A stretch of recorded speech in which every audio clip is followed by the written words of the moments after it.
Imagine you are sitting in a meeting trying to focus on the discussion when a sudden wave of heat engulfs you.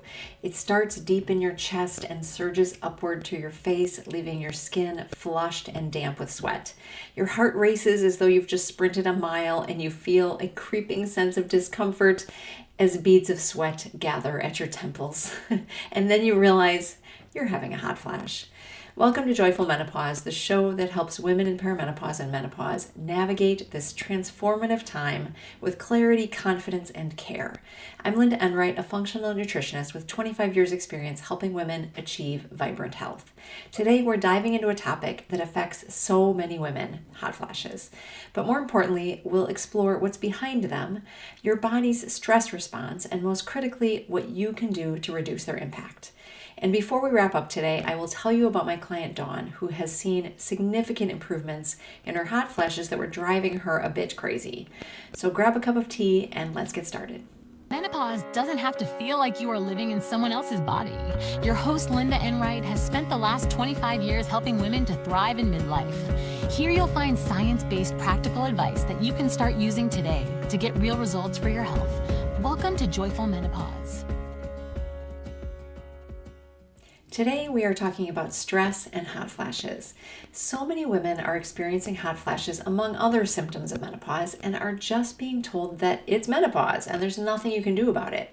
Or sometimes put on medications that can unfortunately lead to other negative side effects. But I know there's a better way because I see this challenge every day in my practice and I see women getting better results. So first of all, I want to help understand what hot flashes are. They're not just random. They're closely tied to changes in your hormones and how those hormones affect your nervous system. Specifically, the sympathetic nervous system plays a significant role. That's the fight, flight, or freeze system, which you've probably heard of.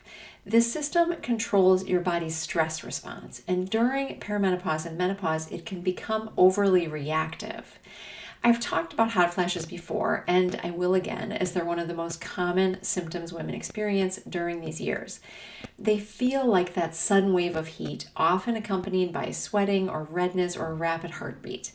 And today I want to talk about what's really happening in your body during a hot flash and how your body's stress response is involved. As we age, levels of estrogen begin to decline.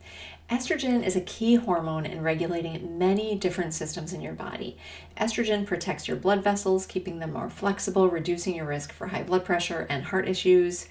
Estrogen also helps to regulate the balance between the sympathetic, the fight, flight, or freeze system, and the parasympathetic, which is the rest and digest nervous system. When estrogen drops, this balance can get disrupted, leading to increased sensitivity in the stress response. Research shows that women with lower heart rate variability, which is a measure of your body's ability to adapt to stress, are more likely to experience frequent hot flashes. If your body is stuck in sort of a high alert mode, it becomes harder to regulate temperature, leading to those sudden waves of heat. It is so common today that so many women are living in that high alert mode.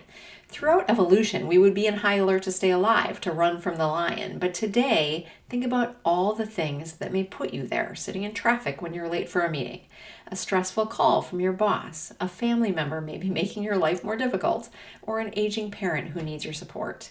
It's pretty common for women through these years of midlife, and really, I think for most people in our world today, it's common to be living in an almost constant state of high alert or living in your sympathetic nervous system, much more of the time than our bodies were really designed for. Today we're talking about stress and hot flashes, and I want to help you see what is going on with your body to create this disruption, making you feel like you're burning up. Stress isn't just emotional, it's physical too. When your body experiences chronic stress, your HPA axis gets dysregulated. Your HPA axis is a system of organs that controls your stress response. So, chronic stress upsets the system that regulates stress, and then it can lead to persistent high cortisol levels. You can see how this can become a vicious cycle. Over time, these high cortisol levels can lead to weight gain, high blood sugar, muscle weakness, anxiety, and digestive issues. And these changes can trigger an immune response that will promote inflammation throughout your body. Chronic inflammation can impair blood vessel function and exacerbate the frequency and intensity of hot flashes.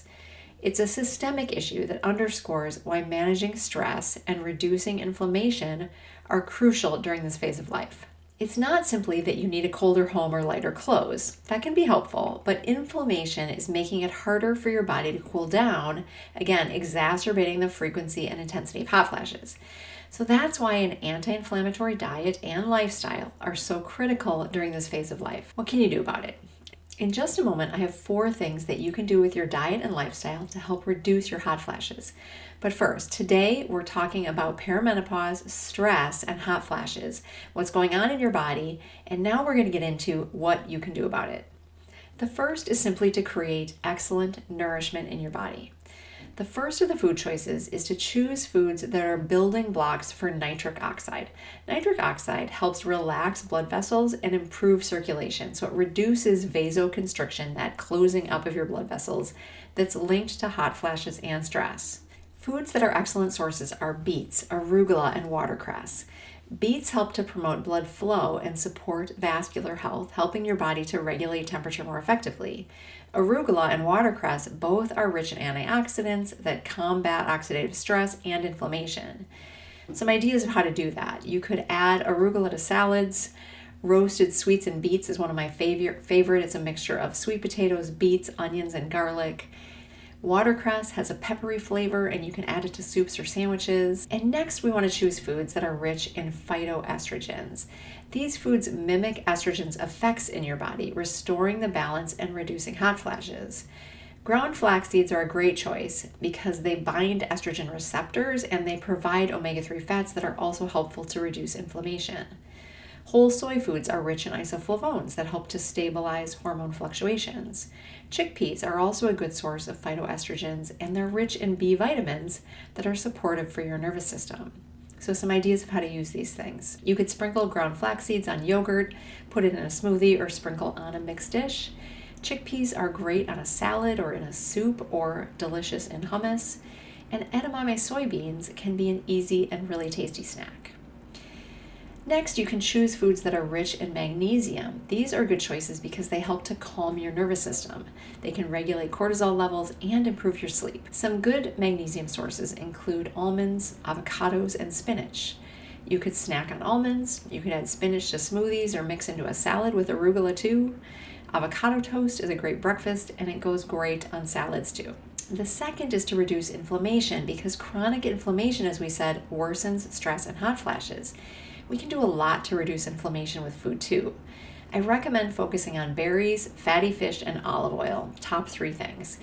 Berries like blueberries, blackberries, strawberries, and raspberries are rich in vitamin C and polyphenols that help to reduce oxidative stress, which damages your body's cells. Fatty fish like salmon, tuna, sardines are rich in omega-3s, which lower inflammation and support brain and heart health. And olive oil contains compounds that soothe your nervous system and reduce inflammation. Ideas of how to use, again, you could add berries to oatmeal or simply have them as a snack or a side. I recommend fatty fish maybe 2 to 3 times a week, and olive oil is wonderful in salad dressings, or I personally love it for dipping a delicious sourdough bread.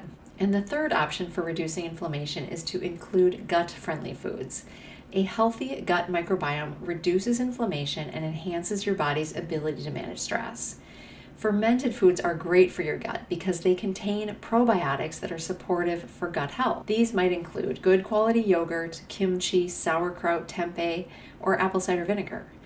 And fiber-rich vegetables are great for feeding the good bugs in your gut. So every time you eat, I recommend to look at your plate and see if you have 1 or 2 servings of vegetables. They all add up and are so good for your gut and inflammation. The third choice is to manage stress. Practicing deep breathing exercises to activate that parasympathetic nervous system, the rest and digest system.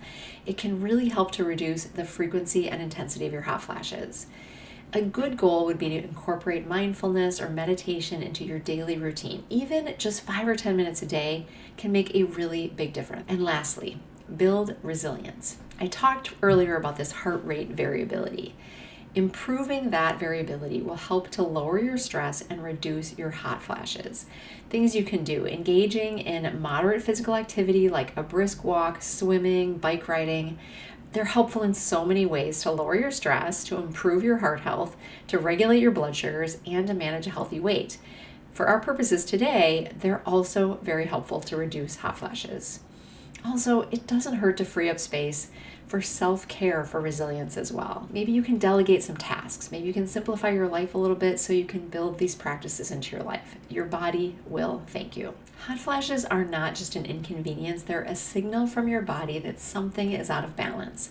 By understanding the connection between stress, inflammation, and your nervous system, you can take steps to reduce their frequency and severity. Before we go, I'd like to tell you about my client Dawn. Among other symptoms she was experiencing as she moved into perimenopause, hot flashes were super frustrating for her. She felt embarrassed and worried that people at work would notice when she would be sweating. She felt old and like her body was not her own anymore, and it was really impacting her mental health too. Her friends could understand, of course, what had happened, but she still hated making a big deal out of it. But she felt like it was constantly taking a sweater on and off from cold to hot and back all day long. Maybe you can relate. Dawn had a typical American diet. She ate a lot of convenience foods and products that were touted as quote-unquote healthy. But when I started teaching Dawn about nutrition, we realized that a lot of the things that she was eating were lacking in nutrients and may have been increasing inflammation rather than decreasing it. She said she didn't feel like she had a lot of stress. She had a good life. She enjoyed her job. She had a really great family. But when we talked more, I found that she spent a lot of time feeling overwhelmed, trying to juggle all the pieces of her life. None of it felt bad, but it did feel challenging. I worked with Dawn to create an anti-inflammatory diet. We added more vegetables, which was a great place to start. And though her family didn't love fish, we planned for meals that she could have for lunch that would add salmon or tuna into her diet more often. And we worked on resilience. The food was helping, but then this really helped her to turn the corner. Within a short time, she was noticing her hot flashes were getting less intense, and then she noticed them decreasing in frequency as well. She was so happy to finally feel more like herself again. The choices she made didn't create this feeling of overwhelm, but rather simplified her eating in a way that was so much more nourishing, but easy too. I want you to know that there are solutions. You can feel like yourself again and reduce or eliminate your hot flashes. It can be done, and it absolutely does not have to be that complicated. It is all about creating the balance that's right for your body. I know what you desire is to feel like yourself again, and you maybe haven't gotten the answers yet. The tips I've given you today are a great place to start, and another good resource for you is my free guide, 5 Natural Ways to Reduce Menopause Symptoms. You'll find more tips on navigating these years with confidence and clarity. The link to get access to this free guide is in the show notes. Thank you so much for joining me today. Remember, menopause isn't something to fear, it's an opportunity to create a healthier, more empowered version of yourself. Until next time, take care of yourself and be well.